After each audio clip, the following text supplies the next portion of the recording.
Então, gente, aula de hoje. Estão vendo ali o tema? Liberdade e igualdade na sociedade. Primeiro, fazer um meia-culpa com vocês pela questão dos 30 minutos da aula, mas eu garanto a todos que serão compensados. Tá? Eu vou me esforçar ainda mais para trazer conteúdos interessantes que façam vocês refletirem. Liberdade e igualdade na sociedade. Antes de preparar essa aula, eu fiz o seguinte, entrei lá na internet e coloquei OpenAI, chat.openai. Vocês sabem por quê eu fiz isso? Eu consultei a inteligência artificial. ChatGPT, a menina já falou aqui. E por que é interessante falarmos de ChatGPT quando falamos de liberdade e igualdade na sociedade? O mundo em que vivemos hoje, ele não pode ser dissociado da tecnologia. O espírito evolui. Vocês acreditam nisso? E a tecnologia também. E qual é o ponto de convergência entre a evolução da espiritualidade e o ChatGPT? Você, minha amiga.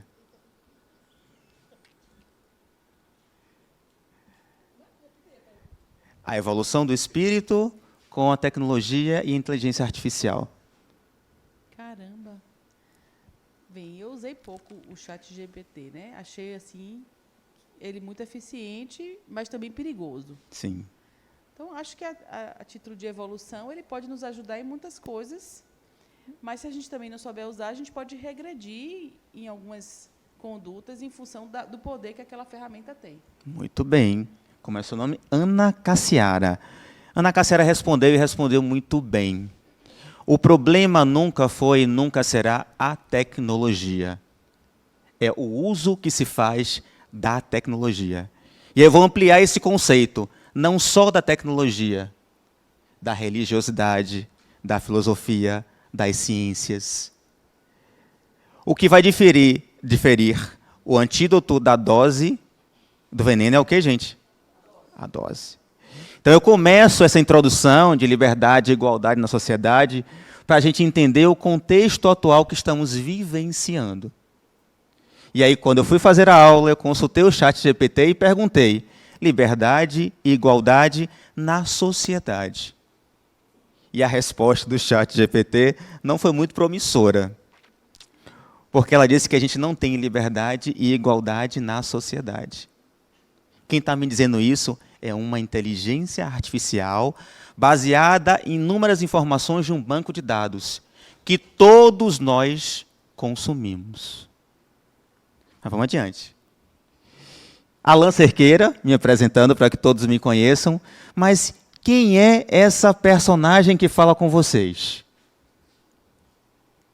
Brasileiro, ajuntado, é uma característica que ainda não está no censo do IBGE, que foi feito agora, mas vai entrar. É o intermediário entre solteiro e casado, então tem ajuntado.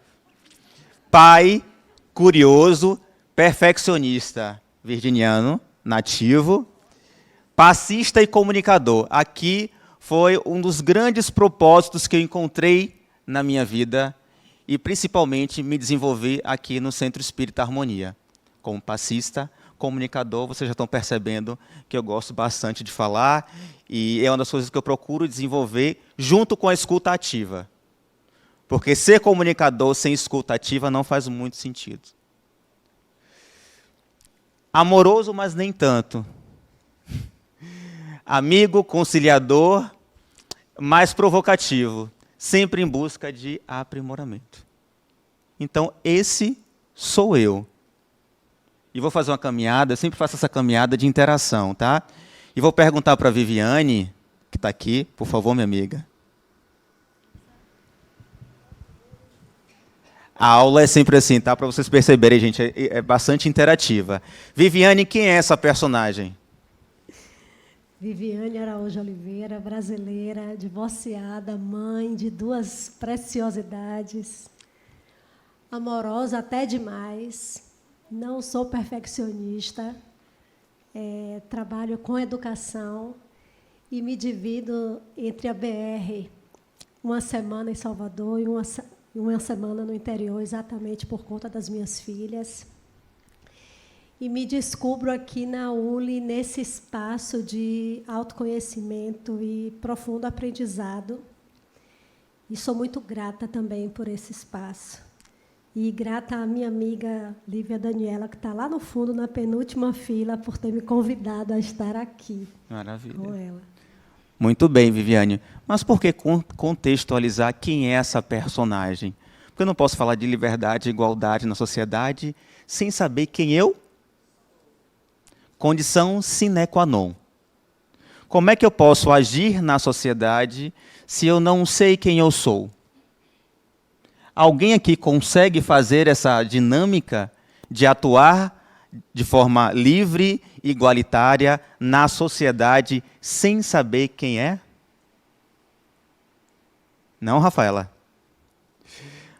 Meu caro, só lembrando, tá? Eu vou remodelar aqui nosso processo.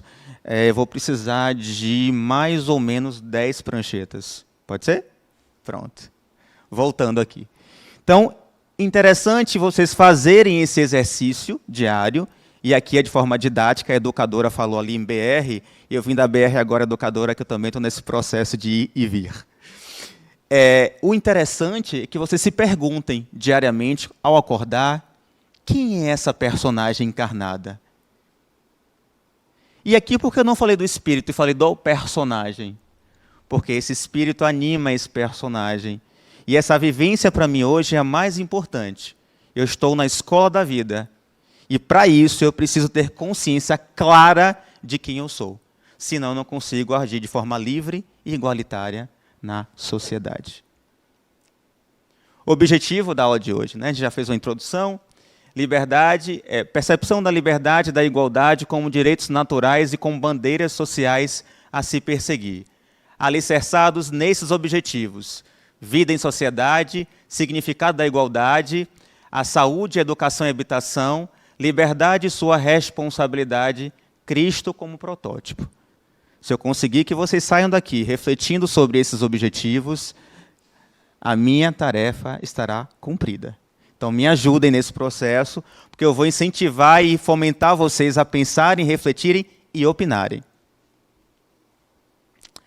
Lei de Sociedade, Livro dos Espíritos, questão 768. O que é que ela diz?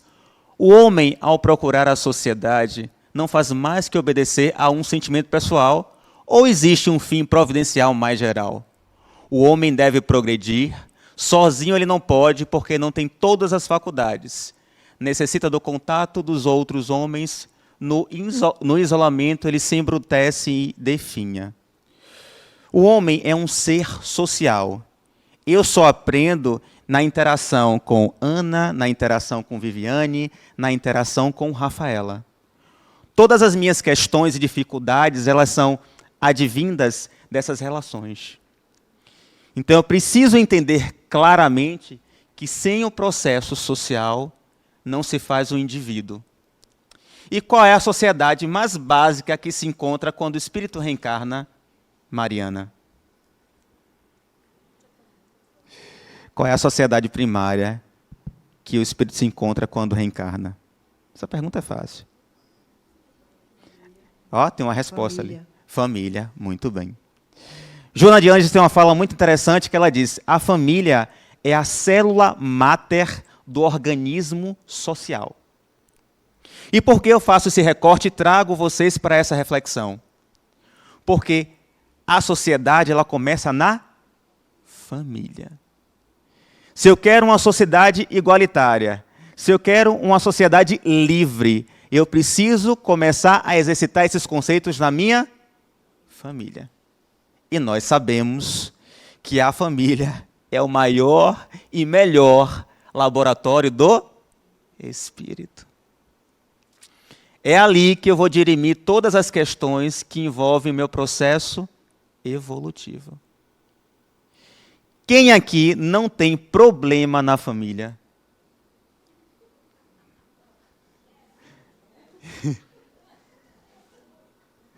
É nesse ambiente que nós precisamos conviver.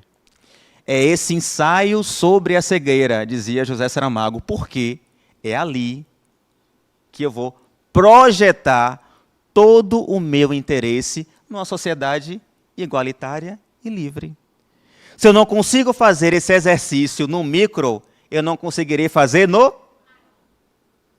Se minha família está doente, se minha família está desequilibrada, eu vou ter uma sociedade sadia e equilibrada? Então comecem a fazer esse exercício em casa, quando pensarem em sociedade. Pensem primeiro na família de cada um de vocês. Na amorosidade, no companheirismo, no acolhimento. Esse exercício diário e constante é que constrói uma sociedade mais livre e igualitária. Olha, perguntas. Oi, boa noite. Boa noite. Eu vou pedir licença para discordar um pouco de forma parcial. Como é que eu vejo quando você trouxe essa provocação de quem eu sou? Eu sei quem eu sou na sociedade. Sei que eu sou filha de fulano, sei que eu sou irmã de cicrano, eu sei qual é a minha profissão, mas quem eu sou, eu não sei quem eu sou, porque a nossa mente consciente, eu não sou psicóloga não, viu? Mas a nossa mente consciente, ela abrange menos de 1% do que nós realmente somos, de tudo que está no nosso inconsciente, e pensando na parte espiritual também, de tudo que nós já fomos, né? A gente não tem consciência de 99,9% do que nós somos. Então, eu acho muito difícil que um dia eu consiga chegar nessa resposta de quem eu sou. Acho que vai demorar alguns milênios para isso. Quando eu faço a pergunta, quem é essa personagem? Como é seu nome? Deixa eu ver se eu quero achar. Quando eu faço essa pergunta, quem é essa personagem? É exatamente esse recorte. Por quê, Fernanda? Porque somos herdeiros de nós mesmos. Já vivemos várias reencarnações, já exercitamos vários papéis.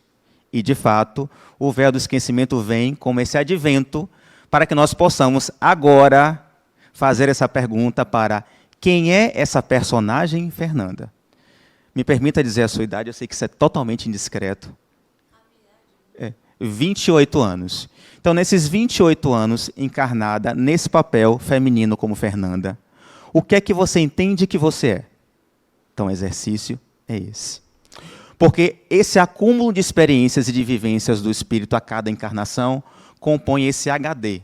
Olha, voltando para chat GPT, inteligência artificial. Esse HD está aí, Fernanda. A gente vai acessar informações do inconsciente assim, quando for possível e necessário, a partir da minha expansão de consciência. Vou tentar resumir para te responder. Então, quando eu pergunto quem é essa personagem, Fernanda, é que eu preciso que você entenda a sua integridade. Porque se Fernanda não souber quem ela dificilmente vai conseguir atuar na sociedade. Porque se você não tem a sua identidade, a sua marca, você dificilmente vai conseguir exercer qualquer poder de ordem social. Deu para captar? Porque sua pergunta foi bem complexa no sentido do eu. Então, eu não quis me aprofundar muito na psicologia, mas é mais ou menos por aí. Entendo sua pergunta. Nos autos todos, que é autoconhecimento, autodesenvolvimento, autotransformação e autoiluminação, esse processo dos autos para a gente se conhecer, e Adenauer já fala em autodeterminação, então viver como espírito já fala muito sobre isso, da autodeterminação. Então, quando eu pergunto quem é essa personagem, eu não pergunto quem é esse espírito. É exatamente para esse recorte que você faz agora. Eu preciso que Fernanda saiba quem ela é agora. Porque ela, sabendo quem ela com certeza atuará e contribuirá para uma sociedade mais livre e igualitária. Estou gostando, a turma está interagindo. Eu vou voltar para a Rafaela, viu, Rafaela? Eu estou nervoso porque o Du está me olhando ali. Extremamente, estou em pânico. Quando você falou da questão de agir na família, que a família é nosso primeiro grupo social, beleza. E aí veio a provocação de que se a gente não consegue agir na família de forma equilibrada, vou chamar assim. Muito bem. Acaba não conseguindo agir dessa forma na sociedade. Bens a Deus, minha família é uma família que eu não tenho grandes problemas. Contudo, porém, entretanto, todavia, eu tenho alguns amigos que passam por situações bem complicadas em relação à família deles, a ponto de não conseguirem ser quem eles verdadeiramente são. A família não aceita, inibe, é uma família totalmente tóxica. Nesse caso, como agir? Tipo, porque no quesito de evolução espiritual. Porque eu fico pensando assim, que às vezes a gente precisa meu pensamento, às vezes é melhor você se afastar de uma família que é tosca para você conseguir ser quem você verdadeiramente é, do que você ficar matando o seu eu só porque é sua família, entendeu? As perguntas são interessantes, que estão desenvolvendo o tema. A gente tem que entender, Amanda, que a gente existe a família material e a família espiritual, tá? Que é a perene. Nesse contexto, nem sempre a família biológica na qual esse espírito encarnou é a família necessária para o seu desenvolvimento. Não existe sofrimento ou autopunição. Eu nasci naquela família e, por isso, tal qual, eu preciso experienciar tudo aquilo naquela família tóxica, como você bem falou, para que o espírito evolua. Vamos acabar com esse determinismo. O espírito ele tem o livre-arbítrio de atuar em qualquer contexto em que ele esteja inserido. Nós entendemos, como eu falo no trecho de Joana, que a família é célula máter, no sentido de originária, porque é ali que você conseguiu encarnar. Mas não significa que ali seja a sua constituição familiar. Deu para entender? E hoje, na sociedade de hoje, com as diversas possibilidades de configuração familiar, e me permitam, que hoje chegamos ao estágio de entender várias configurações, principalmente com a mulher no comando e na gestão dessa família. Então, a gente precisa entender que é possível, sim, e que não é obrigatório, que não é regra que você precise passar por uma família tóxica para poder o espírito evoluir. Entendendo, claro, as variáveis e as nuances da minha fala, porque existem contextos e contextos. Vamos lá. Alan, você começou com um passo longo, pulou N degraus, né? Você começou com o chat GPT. Eu não quero ousar perguntar aqui na sala quem sabe o que é chat GPT. Porque eu tomei conhecimento do chat GPT recentemente. Ele realmente, como disse ela, é ousado demais. Essa sociedade nova que nasce com o chat GPT é uma sociedade que nós não sabemos quem vai controlar, quem vai influenciar sobre ela. Se somente o pessoal lá do Silício, que vai determinar, se os algoritmos vão dizer o que nós somos e como constituir a sociedade, né? Ou se nós, com a liberdade que nós temos, porque somos livres, porque assim nós fomos constituídos, né, por Deus como ser livre, mas dominados talvez ainda por essa sociedade que se forma hoje muito baseada na tecnologia. Perfeito. Vou contextualizar. ChatGPT é um algoritmo de inteligência artificial que acessa o banco de dados disponível na web para responder perguntas que nós fazemos a ele. Então, ao invés de você escrever lá no Google, aula, lei de igualdade e sociedade, e retornar várias respostas para essa pergunta, o ChatGPT ele já faz esse algoritmo, capta todas as informações disponíveis sobre aquele assunto e te dá a melhor resposta baseada nesse algoritmo. E interessante a provocação dele quando ele diz assim, que sociedade é essa? Que doutrina espírita é essa? Que espiritismo é esse? Para essas pessoas, essas crianças que já nascem na era da inteligência artificial. O que será o futuro das profissões e das religiões diante da inteligência artificial? Será que eu vou conseguir aprisionar minha consciência ou libertar minha consciência? Será que eu vou transferir minha consciência para um ser transhumano? São questões muito interessantes, mas eu vou abordar o ChatGPT e tecnologia mais à frente. Mas muito boa a sua provocação. Como eu havia falado, só reforçando, porque eu gosto muito que vocês captem isso, ainda voltando para o tema família, e família é a célula mártir originária da sociedade, porque é preciso entender, e eu preciso que vocês internalizem essa questão, tá, Amanda? Que na família que você constitui, sendo ela biológica ou não, você precisa desenvolver essa capacidade de entender que tudo o que você faz naquela família, eu chamo primária, no seu núcleo primário, reverbera no amplo que é a sociedade. Vamos lá, Di. Oi. Bora. Tem uns 10 dias que abri no Instagram, eu vi lá uma imagem um videozinho pequeno, está rodando aí nas redes sociais, de uma mãe que ela deu a filha para adoção e ela chega para a filha: eu não te quero, eu nunca lhe quis. O que há de mal nisso? Não sei por que você me procura. Acho que muita gente já deve ter visto esse vídeo. E aí você vai descendo, a curiosidade, né? Mata o bicho. E vai descendo para ver. Então, muita gente recriminando a mulher. Aí eu parto de um princípio que eu sempre pensei assim: o respeito é obrigatório. O amor, não. Amor é algo que floresce, é algo que nasce. Você me teve ou eu te tive, mas, por outras questões, eu não te amo, não sei, mas eu sou obrigada a te respeitar. Eu não estou nem falando do fato dela, quando era criança, a mulher já é uma adulta, tudo. É como as pessoas interpretam isso. É assim: eu tenho amor pela minha mãe tem amor por mim, Verônica, eu não estou falando de mim. Mas eu sempre falei para uma amiga minha que tem um problema assim, e eu disse para ela assim: olha, sua mãe, ela te amava do jeito dela. Ela não te respeitava, ela te maltratava até 50 e poucos anos, mas isso, você tem que aprender a perdoar. Não significa dizer que você gosta e que você tem que dizer que ama ela, e é forçado você dizer que ama, porque o amor é algo que floresce, é algo que nasce da gente. E é uma mão, não necessariamente uma via de mão dupla. Às vezes eu posso te amar e você não me amar, sendo minha mãe, meu pai, seja meu filho ou minha filha, seja o que for. Aí, sobre família, é isso que eu queria dizer, assim, que é muito e quando a gente fala de família, assim, que é a obrigação de amar aquela pessoa. E não é. Né? Nós temos, as leis determinam algumas coisas e o espiritismo determinam outras. Boa, eu gostei da sua provocação, porque aqui na entrada do centro tem: o amor é a força propulsora do universo. Tá?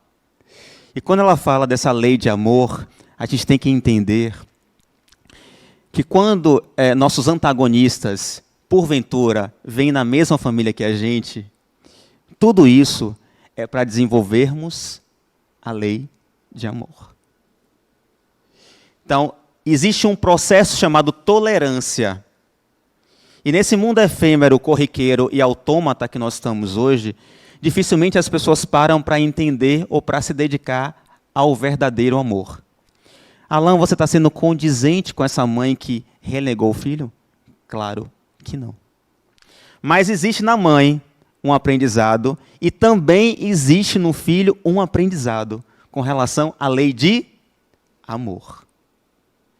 Então, inexoravelmente, todos dois, em algum momento, vão experienciar uma situação para que esse aprendizado dessa vivência seja absorvido e entendido de uma outra forma, com mais acolhimento, com mais receptividade. Então, a gente tem que entender que o importante, você falou muito bem, é o que eu desenvolvo. Ser amado é importante ou é importante amar? É importante amar. Porque amor de barganha, amor de troca, amor em que eu espero do outro uma reciprocidade, amor em que eu faço esperando resposta, esse amor não é o amor puro, incondicional. Eu consigo amar a minha família da mesma forma que eu amo aquele ente ou aquela pessoa que eu encontro na rua? Consigo? Mas o ideal não seria que eu conseguisse? Às vezes, dentro da própria família, nós não conseguimos desenvolver esse sentimento de amor. Então, a gente tem que entender os pesos e medidas das relações, mas todos nós, inexoravelmente, vamos desenvolver o amor. Porque ele é a lei propulsora do... Deixa eu correr, viu? Assim, constelação familiar. Por que eu toco nesse assunto? Bert Hellinger, ele traz esse processo terapêutico para que a gente possa entender tudo o que acontece com a nossa ancestralidade, principalmente no seio familiar.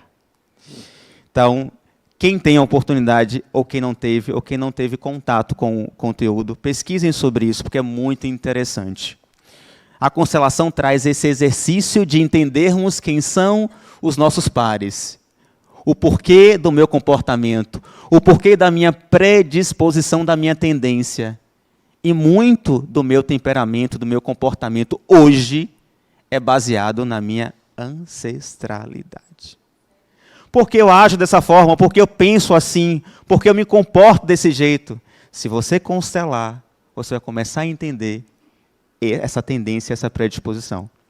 Então, se atente um pouco mais sobre constelação familiar, e eu trago porque ela é um caminho interessante e frutífero para que nós, e aí eu me incluo junto com vocês, possamos melhorar as nossas relações familiares. E olha que eu estou trabalhando vocês na base, na família, para a gente chegar lá em cima na sociedade, tá? Questão 803. Todos os homens são iguais diante de Deus? Sim. Todos tendem para o mesmo fim e Deus fez as suas leis para todos. Dizeis frequentemente: o sol brilha para todos, e com isso dizeis uma verdade maior e mais geral do que pensais. Deixa eu pegar alguém que não interagi ainda. Deixa eu ir mais para o fundão. Esse pessoal do fundão da sala, para interagir. Alexandre.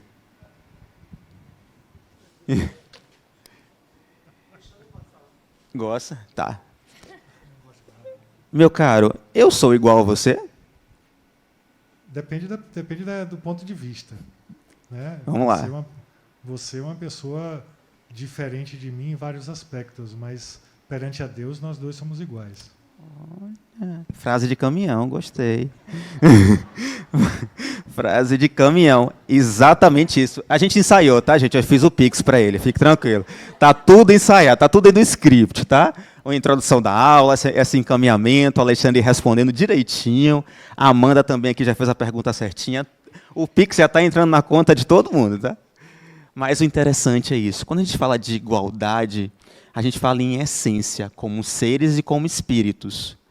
Todos nós somos fluido cósmico universal. Lá atrás, vamos fazer um recorte lá atrás. Iniciamos na fase o quê? Mineral, depois vegetal, depois animal, depois hominal, depois reencarnamos. Nananana. Estou aqui como Alain hoje. Estou Alain. Né? Estarei outras personas. Hoje eu estou Alain. Então, quando falamos de igualdade, nesse sentido do Evangelho, é que todos nós somos espíritos. E que todos nós temos as mesmas condições de nos desenvolvermos. Então, no que tange essa evolução, todos nós somos iguais. Alexandre falou muito bem, mas você tem muitas diferenças com relação a mim em muitos aspectos. E aí é o princípio da individualidade do ser. Eu sou igual na essência e na composição, mas sou diferente na ação e na composição. Dá para entender, né? Dá para acompanhar tranquilo. Vamos adiante. Olha que imagem interessante sobre igualdade e equidade. Vocês podem ver ali em cima, ó, eu tenho uma cadeirante que tem a mesma bicicleta, eu tenho um rapaz muito alto que tem a mesma bicicleta, eu tenho uma mulher que tem a mesma bicicleta e tenho uma criança que tem a mesma bicicleta. Todos tiveram a mesma oportunidade? Sim. Todos tiveram a mesma bicicleta. Em tese, sim. Todos tiveram acesso à mesma condição. Mas o que é que tem de errado entre a imagem de cima e a imagem de baixo?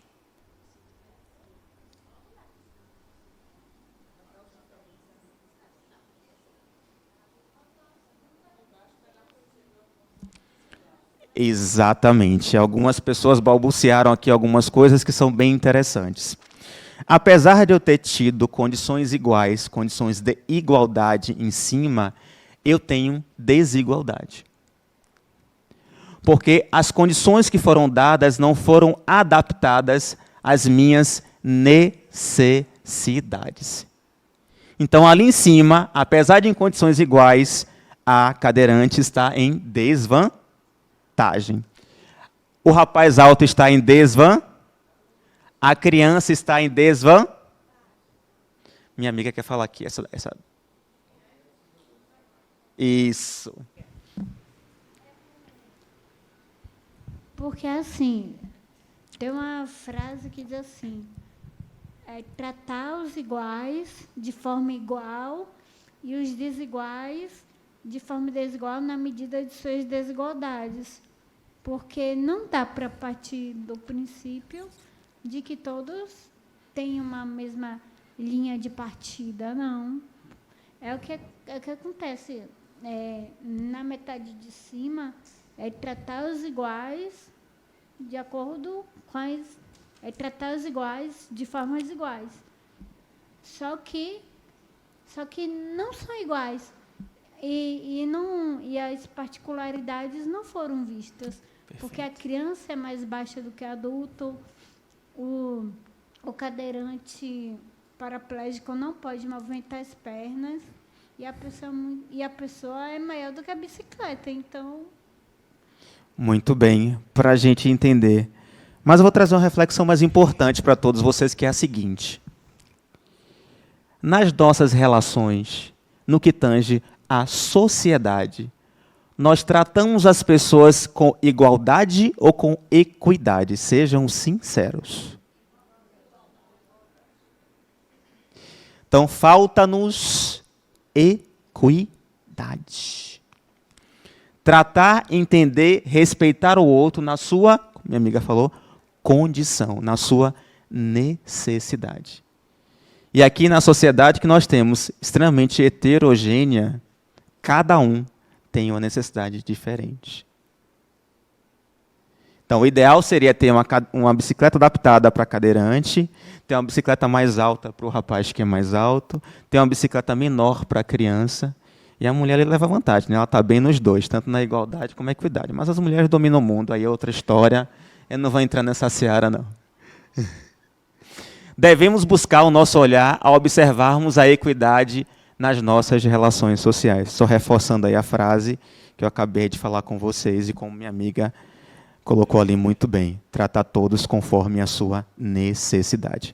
Mas eu vou além de Alexandre, porque existe um mundo além de Alexandre, tá? Salve a diversidade humana. Diferença não é defeito. Tudo bem, meu caro? Justifique.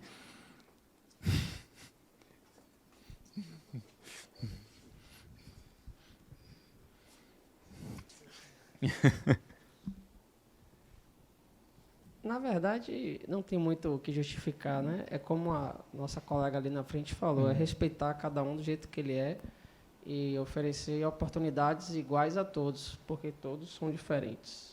Somos iguais perante a Deus, mas cada personagem tem as suas limitações, as suas qualidades, os seus defeitos, enfim. Ninguém é igual a ninguém. Ninguém é igual a ninguém. Outra frase de caminhão. Vou sair aqui com uma cheia de frases de caminhão para colocar. Mas o interessante da sua fala, e tem a ver com o que eu disse, que é, nós tratamos de forma igual, não de forma de equidade, vixe, de forma equânime, isso, de forma equânime, exatamente. Obrigado aí pelo dicionário. Mas uma coisa é o tratamento, como eu trato o outro. Outra coisa é como eu vejo o outro. Tem uma diferença. Uma coisa é como eu trato, outra coisa é como eu vejo. E aí tem a questão do respeito. Respeito à diversidade. E é um tema transversal e insensível que está eclodindo na sociedade hoje com uma velocidade muito interessante.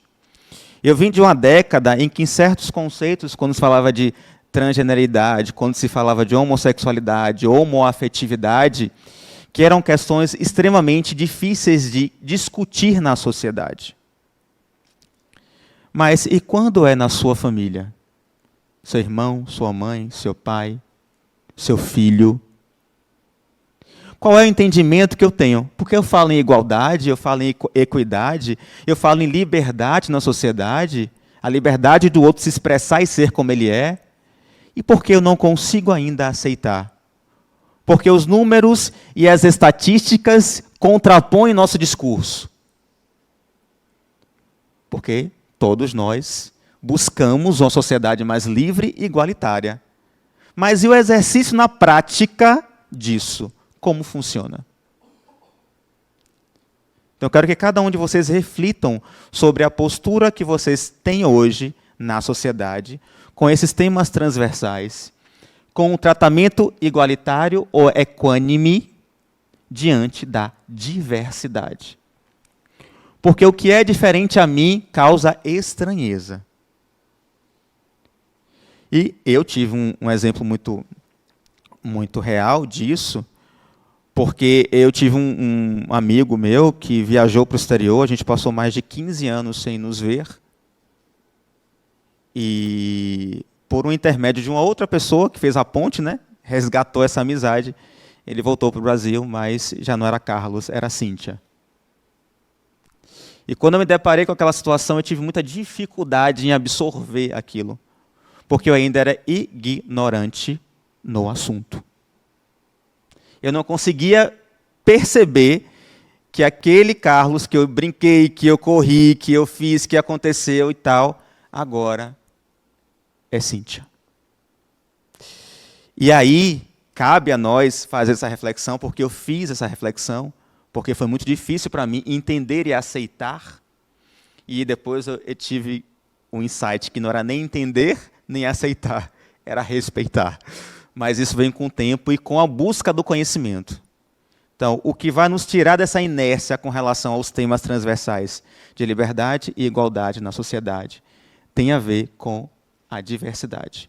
E aí eu falo diversidade sexual, diversidade religiosa, qualquer tipo de diversidade que nos acometa na construção diária de conviver com o outro.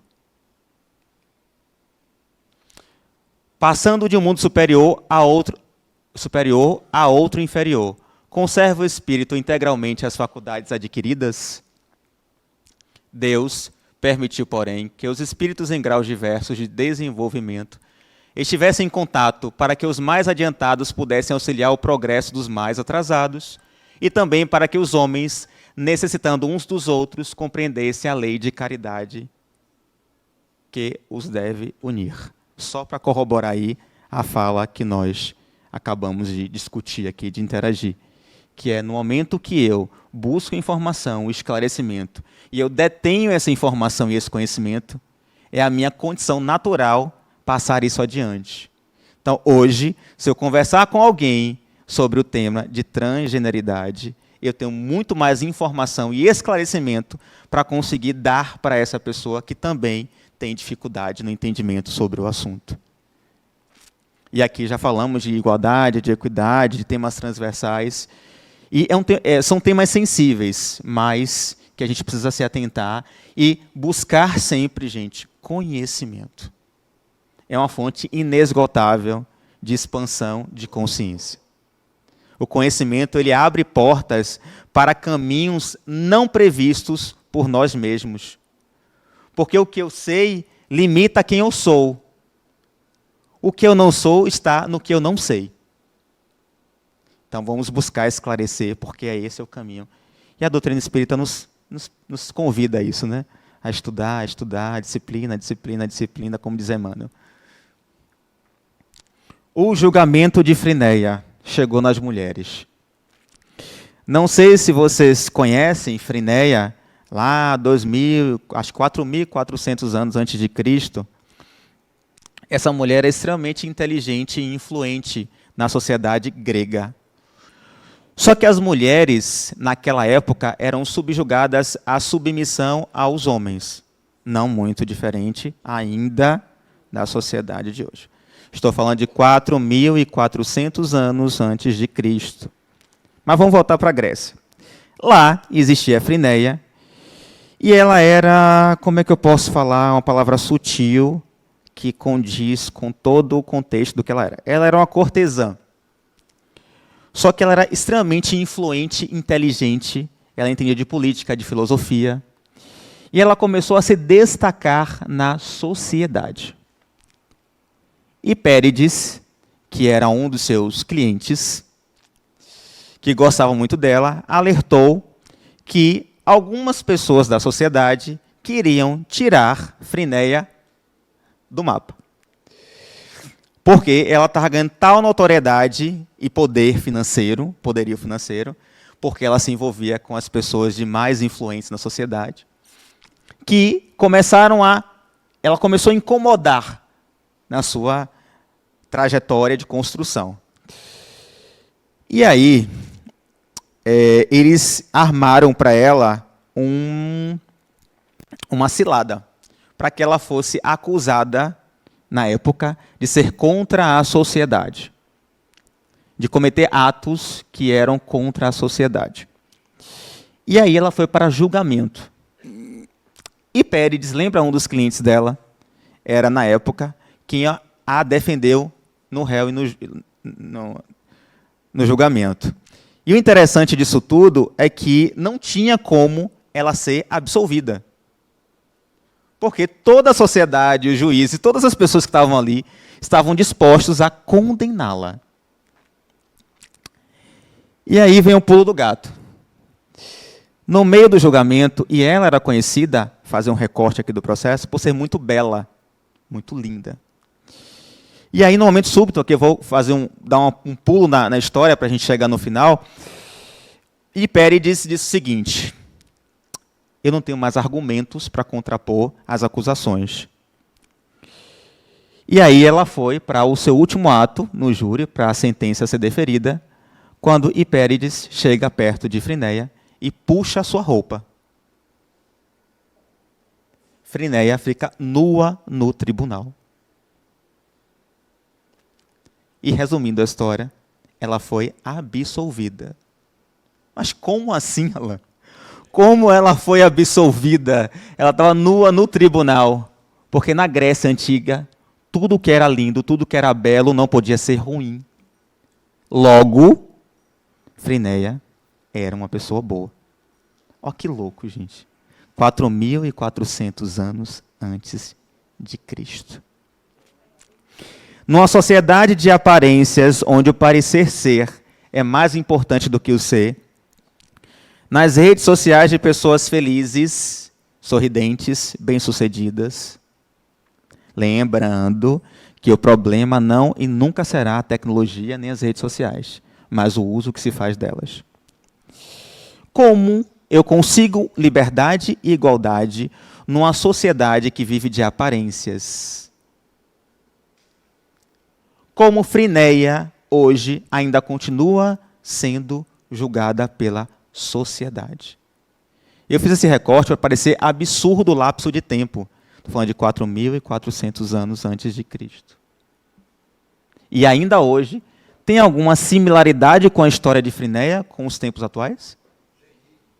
Geni.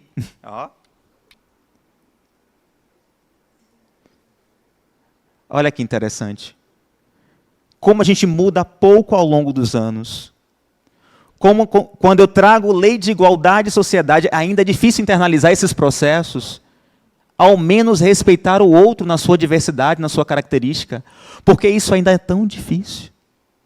Mas como é que eu posso alcançar a liberdade e a igualdade, se esses conceitos ainda estão enraizados no meu cerne, nas minhas atitudes? Vamos adiante. Igualdade dos direitos e da mulher. Sendo iguais perante a lei de Deus, devem os homens ser iguais também perante as leis humanas? A emancipação da mulher acompanha o progresso da civilização. Sua escravização marcha de par com a barbárie.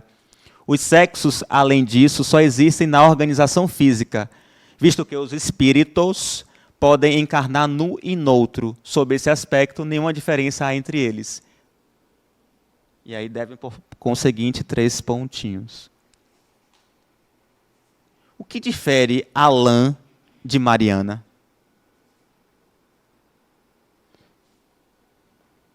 Perguntei para Alexandre, agora estou perguntando para você.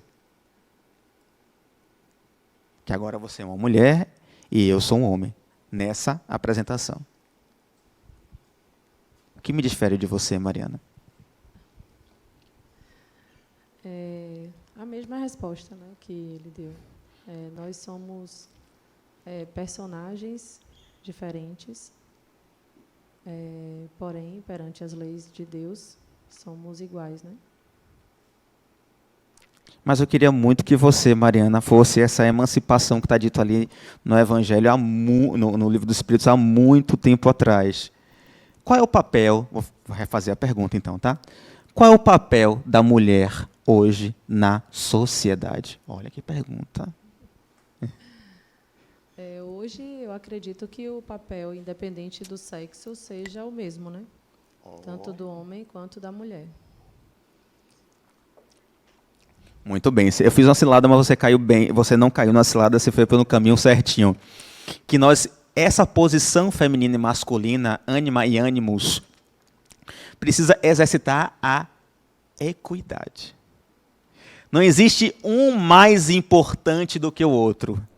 Existem os papéis que são exercidos. Lembra que ele fala, a gente encarna em um ou no outro corpo, muda de corpo durante a encarnação, deu exemplo para vocês aqui há pouco tempo. O importante não é o gênero pelo qual você se manifesta, e sim pelo que você é em essência. Independente da forma como você se manifesta, no corpo feminino, no corpo masculino. Então não existe a hegemonia feminina ou a hegemonia masculina. Existe um processo equânime de atuarmos de acordo com os nossos papéis e contribuirmos para uma sociedade mais livre e igualitária. Tudo bem, viu? Não caiu, não.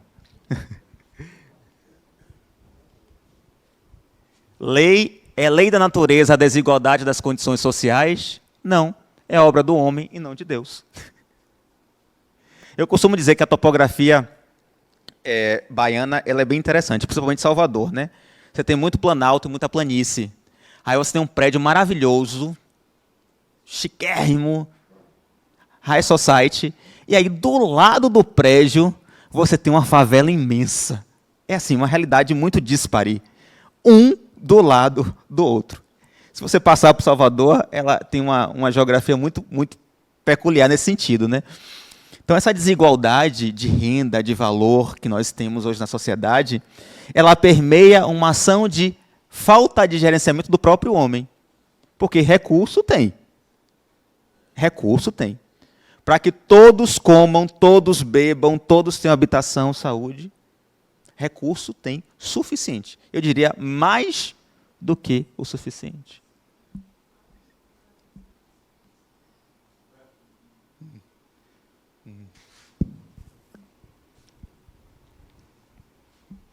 Aqui, chegou mais rápido. Só para dar um exemplo, não sei se você já ouviu falar de um filme chamado O Poço, Sim.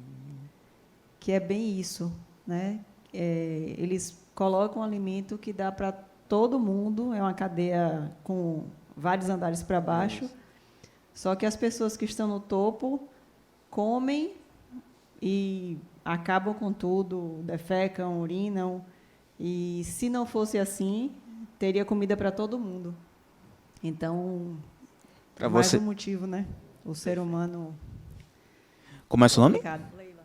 Leila. Muito bom a sua colocação, e o filme realmente é impactante, né? Quem tem a oportunidade de assistir, assista, porque mostra exatamente a frase que nós falamos aqui na Bahia. Quando a farinha é pouca, meu pirão primeiro. Nós agimos assim. E eu fiz uma pergunta para vocês. Vocês conseguem amar entes da sua família igual ao amigo que você encontra na rua? Quando a farinha é pouca, meu pirão primeiro. A gente ainda está agindo dessa forma quando pensamos e agindo que a minha família, os meus, são os que precisam ser beneficiados. Precisam ter vantagem com relação ao outro. Se tiver que ser meu filho, minha esposa, meu marido. Não, não pode ser não, porque tem que ser primeiro meu filho, minha esposa, meu marido. Mas criatura, você não diz que quer ter uma sociedade livre e igualitária? E aí, quando você tem a oportunidade de agir de forma equânime, você cria a ideia de igualdade que tem desvantagem para o outro em suas necessidades. Como é que funciona isso? Que pensamento dispare e discrepante é esse? Quando eu falo, quando a farinha é pouca, o meu primeiro... E o filme fala bem isso, né? O poço. Né? Você fica com o resto do tacho. O último da cadeia, o último da pirâmide é o menos beneficiado. E quem está no topo não está se preocupando com quem está na base da pirâmide. Mas isso é igualdade? Isso é uma sociedade livre? Eu consigo estar alimentado, feliz, sorridente, enquanto o outro ao meu lado, vou pegar o exemplo do prédio, eu estou lá na minha cobertura, no prédio High Society, e vendo o bicho pegar lá na favela, tiroteio, violência, morte, e eu continuar vivendo a minha vida incólume, porque ali é a realidade do outro. Aquela sociedade, aquele ambiente não me pertence. Eu não faço parte daquelas pessoas, daquele mundo. Como assim? Como não? Não somos uma sociedade? Não somos os indivíduos, cada um de nós, que compomos esse organismo? Porque quando Joana fala que a família é a célula, a sociedade é o organismo. Então, se somos células desse organismo, precisamos agir como tal. Nesse corpo que habita, né, existem as células e existe o organismo. Se essas células não comporem esse organismo, o corpo não funciona. Oi. Falando nisso, a gente nos remete a uma questão sobre a foto. Por exemplo, vou tirar o exemplo de Salvador. Vou deixar o exemplo de Salvador. Você tem lugares onde tem um prédio de alto padrão, de excelência, ali na Morada dos Cardeais, se eu não me engano, e antes ou depois você chegar ali, tem a maior índice de, chama de, tipo, a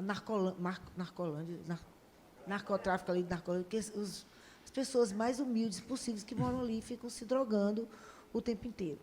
E ali moram os principais políticos, por exemplo, da cidade.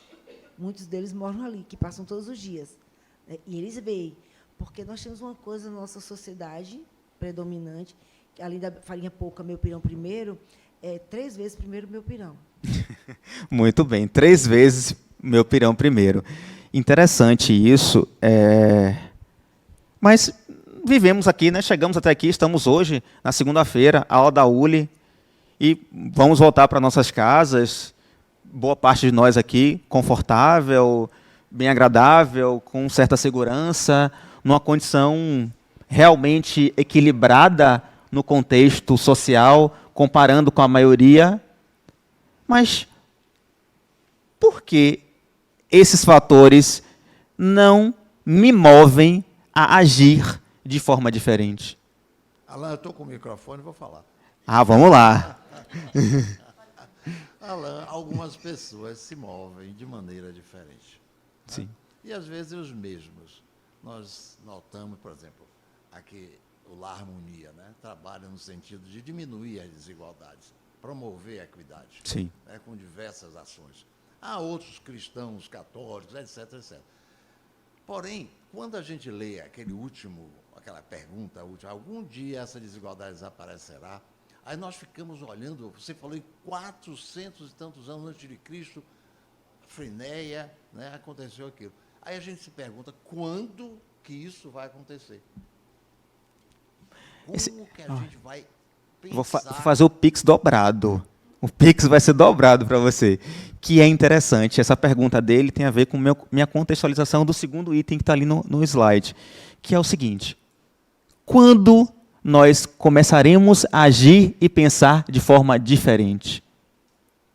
Porque hoje eu penso de uma forma, falo de outra forma e ajo de outra forma. Então, esses 400 anos de Frinéia para trás, quando isso vai mudar? Quando a gente começar a respeitar e amar ao próximo como a si mesmo. Pronto. Ó, frase de caminhão. Vamos lá. Maravilha. Exatamente isso. Porque esse construto, essa base, é aqui e agora. Se eu quero que essa realidade seja minimizada ou até que ela não exista, eu preciso começar a agir agora. Primeiramente, aonde, se vocês aprenderam? Na FAM, para que a sociedade seja modificada. Exercitando o amor ao... O amor é a melhor resposta, não importa a pergunta. O amor é a melhor resposta, não importa a pergunta. Pix dobrado também. Eu vou ficar pobre, viu, gente? Todos os meus recursos, bônus hora, tá? O Pix é de bônus hora, tá? Não tem dinheiro. Aqui é bônus hora. Olha lá, ó. Esse rapaz tem umas falas interessantes. Eu gosto dele, que de vez em quando ele acerta. De vez em quando ele acerta. Tenho muitas discordâncias com relação a ele, mas muitas concordâncias também. O egoísmo, o orgulho, a vaidade, a ambição, a cupidez, o ódio, a inveja, o ciúme, a maledicência são para a alma as ervas venenosas das quais é preciso a cada dia arrancar algumas hastes e que tem como contraveneno a caridade e a humildade.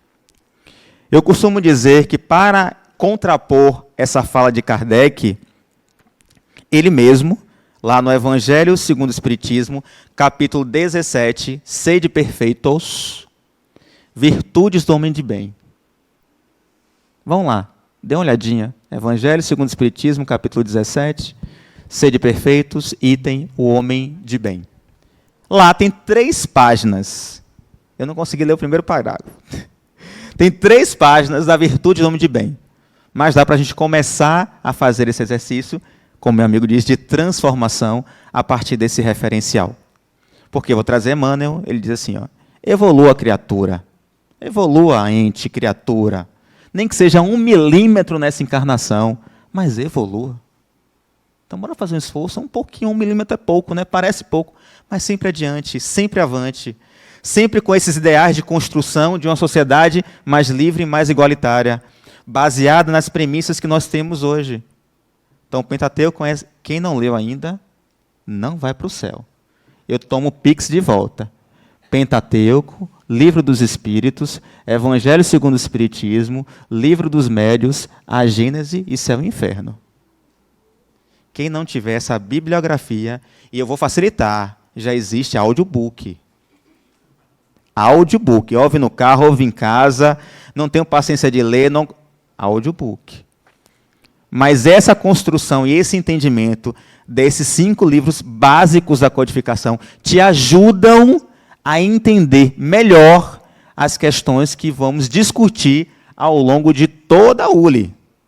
Porque vocês botaram um pezinho dentro, viu? E agora não volta mais. Agora é seguir até o ciclo 10. E até lá, existe a bibliografia referenciada de cada aula, de cada ciclo, perdão, e a bibliografia básica, que é o Pentateuco, que te dá muito subsídio para muitas questões que vocês irão discutir e aprender. Provas da riqueza e da miséria. Gente, o dinheiro é divino? É, não é? O dinheiro não é divino? O dinheiro é divino?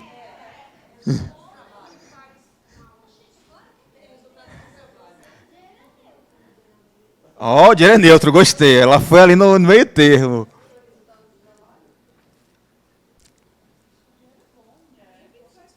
Faz outra pergunta. A escuridão é divina? Pronto. Assim como o dinheiro é divino. Não cai uma folha sem nenhum consentimento. Né? Pronto, é isso aí. A questão toda, gente, o dinheiro, a prova da riqueza, quando se fala, né? A gente vai ver muito, vocês vão ver esse conteúdo, esse conceito mais à frente também discutido. A prova da riqueza ela é mais difícil porque ela te dá acessibilidade. Ela te dá uma das chagas da humanidade chamada poder. Quando você tem dinheiro, você tem poder, você tem acesso. E nessa condição, resumindo bastante a história, é mais difícil de você passar pelos aprendizados e as provas necessárias para a evolução do espírito. Dinheiro é bom, eu gosto e trabalho para ter. E ele ajuda muito na evolução da humanidade. O modelo econômico e financeiro é que propicia a gente a construir, a evoluir. Isso é lei de evolução. Lei de progresso. Tá? Então, ninguém acha que dinheiro é do demônio, que dinheiro é feio, que dinheiro é sujo, como a gente já ouviu falar, né? Dinheiro é sujo, dinheiro é limpo e é divino. E é um recurso interessante para que a gente possa se desenvolver. Então, façam bom uso. Trabalhem para ter. Utilizem em prol do equilíbrio e da equidade. Porque assim, esse dinheiro vai ser bem utilizado e vai surtir efeito e vai se multiplicar. Lei da abundância e da prosperidade. A água só corre para o rio. Só vem para quem tem. Então, trabalhem para ter. Porque Deus concedeu uns a riqueza e o poder e a outros a miséria? Para provar a cada um de uma maneira diferente. Essas provas são escolhidas pelos próprios espíritos, que muitas vezes sucumbem ao realizá-los. Falei para vocês que quanto mais tem, mais quer. E a quem é mais dado é mais cobrado. Então a responsabilidade é maior.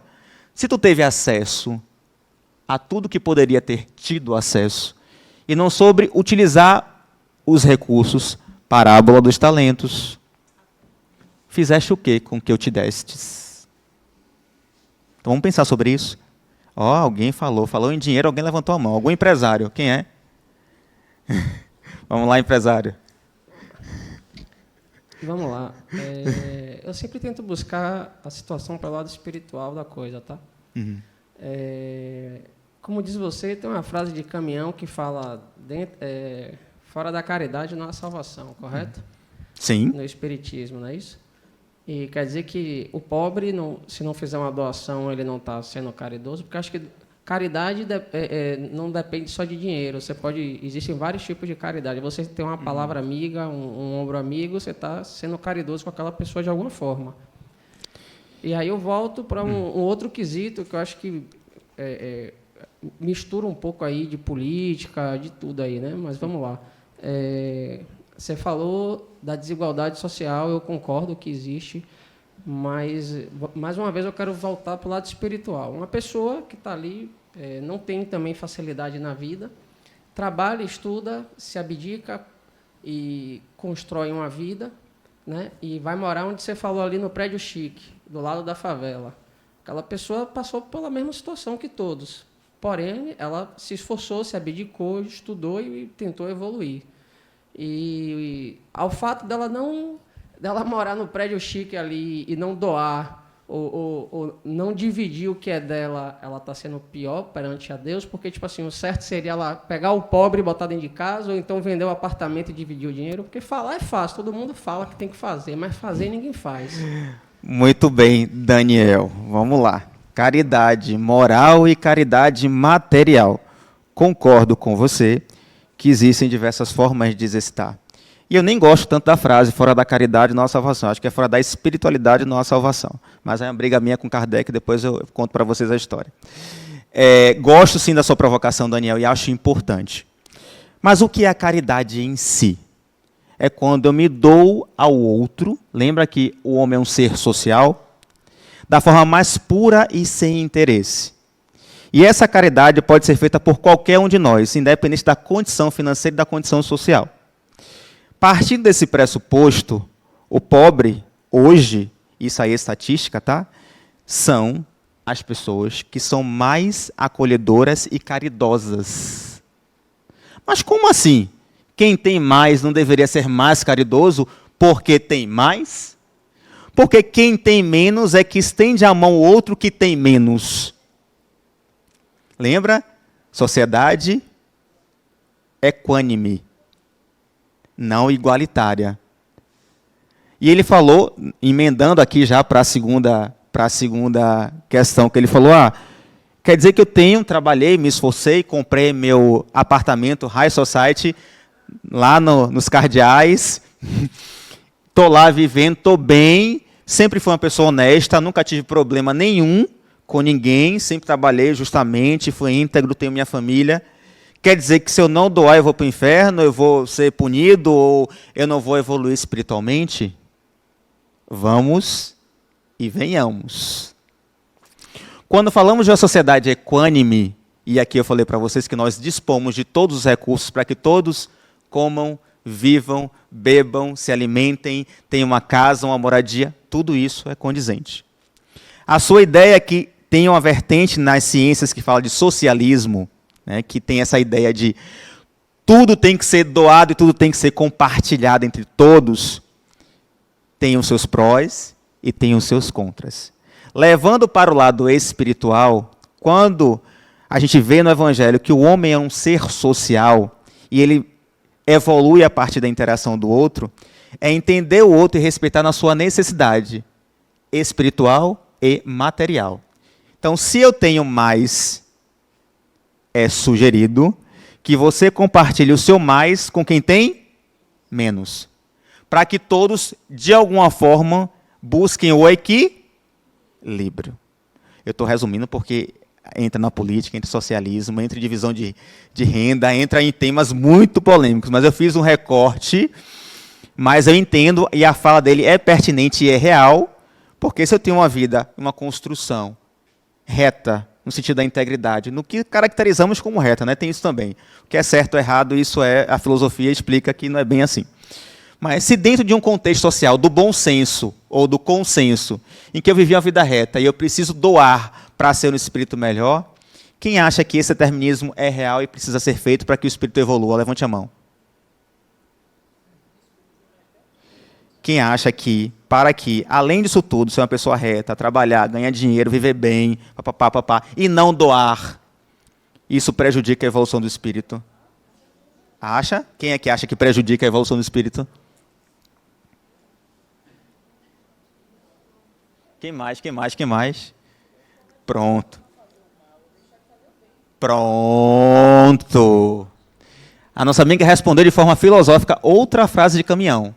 Não é só não fazer o mal, é deixar de fazer o bem. Paulo de Tarso diz o seguinte, né, ele tem esse diálogo com Deus. Ele diz, Deus, por que eu ainda faço o mal que não quero, mas o bem que eu deveria fazer, eu ainda não faço? Olha que legal. Deus, por que eu ainda faço o mal que eu não gostaria, mas o bem que eu deveria fazer eu ainda não faço? Minha amiga quer falar que já levantou o braço, coitada, já está jogando vôlei. Ah, tem um lá atrás. Aquela. Vamos lá. Primeiro está aquela. Vai lá. Oi, professor. Olha, pode falar, estou te ouvindo. Quando a gente está falando assim, sobre doação e sobre não fazer o mal, e o que o menino lá, o moço falou lá atrás. Deixa eu te falar. Eu não falei de você doar só o que você tem ou deixa de ter, tá? Eu estou falando dos excessos. Existe um jogador hoje que ele está famoso no mundo inteiro, eu acho que o nome dele é Mané alguma coisa, de Serra Leoa, se eu não me engano. E estou se questionando por que ele não mora numa mansão com 5.000 quartos, ou não sei se ele tem 3.000 carros, 2.000, 3 carros. É isso que eu falo, quando eu falei da mansão dos cardeais. Não é fulano que está lá e dá o dela, vender e distribuir. Porque eu não acredito nesse socialismo que prega-se hoje, essa sociedade que nós estamos vivendo nesse momento, 2023. Tá? Eu acredito em outras coisas. Mas eu falo dos excessos. Qual a necessidade de uma pessoa não poder doar um tico do que ela tem para o bem da sua comunidade? Eu não digo nem da sua família, da sua comunidade. O que esse moço vem fazendo, e as pessoas não estão... Agora que estão falando, mas ele já faz isso há muito tempo. Construir um hospital. Nós temos no Brasil um exemplo aqui, que é de um DJ muito famoso, o Alok. O Alok saiu daqui do Brasil e descobriram isso, ele não falava isso, foi construir escolas. Não é que no Brasil não precisa, mas ele foi construir um lugar que precisa muito mais do que aqui. E aí, é disso que eu falo, dessa doação, é dessa caridade que eu falo. É uma caridade mais, um outro nível, assim, sabe? Não, entendo e concordo com você. E o bem é tímido, mas é de uma potência que a gente não tem noção. Nós estamos entrando numa fase de regeneração. Para quem acredita em evolução planetária, quem lê um pouco da literatura espírita, sabe que a gente está saindo do mundo de provas e expiações e migrando para a regeneração. Didaticamente falando, tá? Que é a lei de evolução e progresso, etc, etc. Nesse contexto, e aí pegando a fala de Daniel também, que é nosso amigo, não tem como um espírito habitar esse orbe num processo de regeneração que não tenha o conceito de compartilhamento, que não fuja ou que não trabalhe o orgulho e o egoísmo. Porque se eu tenho mais do que o outro e não compartilho com ele, eu estou deixando de fazer o bem que eu poderia fazer, conforme Ana Cassiara falou muito bem. Então, se isolar, ele fala ali insulamento, eu me insular e viver no meu mundo de Bob, sem entender que todos que estão à minha volta passam por necessidade e privações, sem compreender isso, mostra que existe um aprendizado que ainda não foi integrado. Porque nós só integramos quando sentimos. Porque lembra que pensamos, falamos e agimos de outra forma? Mas eu só aprendo, o aprendizado só se faz real quando eu sinto, quando eu vivencio, quando eu experiencio. Então, se eu não experiencio a dor do outro na sua necessidade e não atento para essa sensibilidade, existe algo que precisa ser revisto. Então, prestem atenção nesse detalhe. Tá? Liberdade é a faculdade que permite o indivíduo decidir ou agir conforme sua própria vontade, respeitando esse mesmo direito em cada um de seus semelhantes. Ado, cada um no seu. Então, eu tenho meu espaço, minha individualidade, interajo com o social e tenho minha forma de ser e de agir e de pensar. E todo mundo aqui tem a sua forma de ser, agir e pensar. Mas, Alan, como é que tanta gente diferente vive junta? Esse é o grande aprendizado da sociedade. Entender que um é de um partido A, o outro é de partido B. Um gosta do time A, o outro gosta do time B. Um professa a religião A, o outro professa a religião B, C, D, E, F, G e o alfabeto inteiro. O princípio da liberdade... Ah, tem um rapaz ali. O princípio da liberdade e da igualdade na sociedade passa por esse entendimento. Vamos lá, meu amigo. Eu vou perguntar, porque já se passou da minha pergunta, mas vamos lá. Vamos lá. Estou ouvindo você falar muito. Nós temos que fazer, nós temos que ajudar, nós temos que... Não sei o quê, não sei o quê. Parece que nós esquecemos dos outros. Os outros precisam fazer também. Né? Não só nós. E aí me remete a alguma coisa. Esse nós, somos nós presenciais aqui. Mas sempre se fala que nós somos espíritos. Eu não sei quantos milhões de anos meu espírito tem. Aí me pergunto, você falou de Friséia, 4 mil anos. Será que o meu espírito não tem mais que isso? E por que esses espíritos que têm mais que essa idade, mais que essa sabedoria, nos encarnam e nos remetem na mesma bagunça de antes? Gostei. Por que eles não aprenderam e se modificam ou nos modificam? Onde está essa sequência e pensar desses espíritos? Gostei da sua bagunça e acho interessante isso. E vou te responder com um caso prático de vivência. Quando trabalhamos na mediúnica, nas mediúnicas da casa, seja no campus, seja nas mediúnicas de cura, desobsessão, nós atendemos alguns espíritos em situação de acolhimento e no processo de esclarecimento desses espíritos, tem espíritos, por exemplo, que estão aqui ou estão num processo de interação com o plano material porque o vizinho roubou um cacho de banana. Foi para um exemplo bem superficial para você entender como é difícil para o processo de construção do espírito a evolução. Porque existem as crenças limitantes, existem as cristalizações que nos impedem de seguir adiante nesse processo evolutivo. Então é muito difícil para a gente, por isso o esclarecimento e o aprendizado é importante. Porque é difícil mudar, é difícil expandir a consciência, dói. Porque exige um expurgo, existe um trabalho incessante de orai e vigiai, vigiai e orai. Então, são milênios que o espírito passa numa mesma condição para se livrar, por exemplo, de um processo de egoísmo, ou de disputa de terra, ou de dinheiro, ou de traição, e tantas outras mazelas que estão ali dentro do rol do orgulho e do egoísmo. À medida que os espíritos evoluem, a consciência do bem e do mal está mais bem definida neles. Jung, o lado escuro da sombra. Absorva a sua sombra, converse com ela, aceite.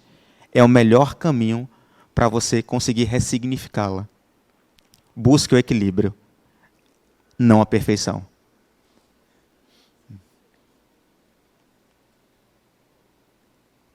O espírito goza sempre de livre-arbítrio. Em virtude dessa liberdade é que escolhe, quando desencarnado, as provas da vida corporal e que, quando encarnado, decide fazer ou não esta coisa e procede à escolha entre o bem e o mal. Ó, meu querido, lá atrás que você falou, o único recurso e o mais importante recurso é a reencarnação. E por isso que lá, no plano, tá, gente? Fala lá como se fosse um outro lugar. É tudo simbiótico. Lá e aqui, nós escolhemos, quando estamos na dimensão espiritual, as provas que vamos vivenciar da pobreza, da riqueza. E aí é que vem o 9 fora 0. Agora, poucos de nós voltam com a missão cumprida, tá? Mas vamos nos esforçar que a gente chega lá. Quem é esse? Esse é brother. Esse é o Jesus do ChatGPT. É o Jesus que dá like, é o Jesus maneiro, é o Jesus que sorri, é o Jesus que é amor, que ama o próximo, que trouxe a lei propulsora do universo. Esse é o que eu quero. Não é o barroco, sangrento, empendurado, e etc, etc, etc. Refletir sobre a questão é muito importante. Jesus é o protótipo do homem livre. Se eu falo em uma sociedade livre, eu trago o homem que foi livre. Mas livre, com a história que ele teve, com todo o martírio que ele passou, como é que ele foi livre? Não vou entrar, vou deixar esse dever de casa para vocês, tá? Que é outra pergunta e dar um tema de aula. Sozinhos podemos compreender quem somos, mas no coletivo podemos despertar nossas potencialidades e sermos singulares, tal como Jesus nos demonstrou nas suas atitudes. Então, o que eu desejo para vocês, para uma sociedade igualitária, para uma sociedade livre, é fazer exatamente o que está escrito aí. Sermos singulares, mas sermos coletivos. Para o espiritismo, o homem é um ser social e, portanto, ensinam a ser solidário com a sociedade em tudo que tenda ao seu melhoramento, à maior justiça e bem-estar de todos e de cada um. Eu, o todo, eu. Vocês conseguem entender? Eu, o todo, eu. O que eu faço reverbera no outro. E como meu amigo falou, o que o outro faz reverbera em mim. Esse porteiro foi um espírita da década de 30, e ele escreveu isso no artigo da Sociedade Espírita daquela época, em 1934, se não me engano. Isso, 1934. Olha há quanto tempo ele fala isso. Estamos em 2023. Pois é. E eu trago uma frase para finalizar o nosso dia de hoje, agradecendo a interação de todos vocês, as perguntas, a interação, porque foi importante todos nós absorvermos. Vão para a casa de vocês com essas reflexões, porque são importantes para que a gente possa elaborar esse construto de uma sociedade mais livre e igualitária.